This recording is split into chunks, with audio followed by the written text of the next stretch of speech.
जिसको लगता है कि पॉलिटिक्स करके, अलायंस करके, बीजेपी हो, सीपीएम हो, कांग्रेस हो, ये इसके संग, ये पार्टी के संग अलायंस करो, वो पार्टी के संग अलायंस करो, इस पार्टी के संग अलायंस करो करके तिपरासा का सोल्यूशन मिल जाएगा ना, वो गलत फहमी में रह रहा है।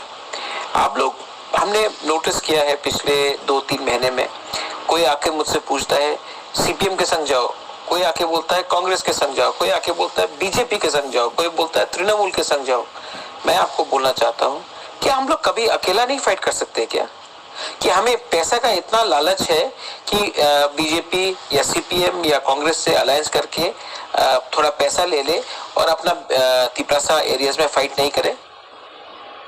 हम लोग इतना बिक गए हैं क्या?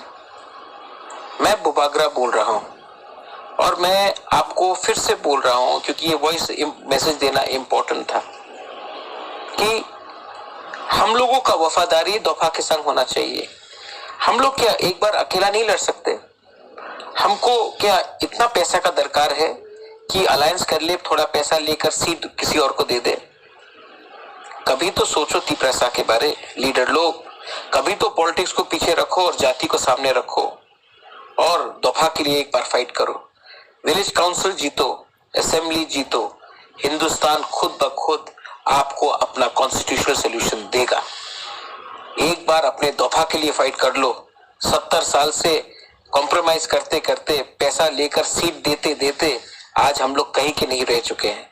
2026 में फिर से डिलिमिटेशन होगा, उसके बाद ना मिलेगा पैसा, ना मिलेगा पोस्ट, ना रहेगा तिपरासा, ना रहेगा ग्रेटर तिपरालैंड। एक बार अपने दफा को के लिए फाइट करो। पब्लिक हमारे साथ है, विश्वास पब्लिक हमारे संग करती है। पॉलिटिक्स को छोड़ो और पार्टी को जोड़ो, दफा को जोड़ो, ग्रुपिज्म बंद करो और दफा को एक करके जीएमपी हो, जनजाति हो, मोथा हो, आईपीएफटी हो, सब एक हो और एक बार विदाउट कॉम्प्रोमाइजिंग दफा के लिए फाइट करो।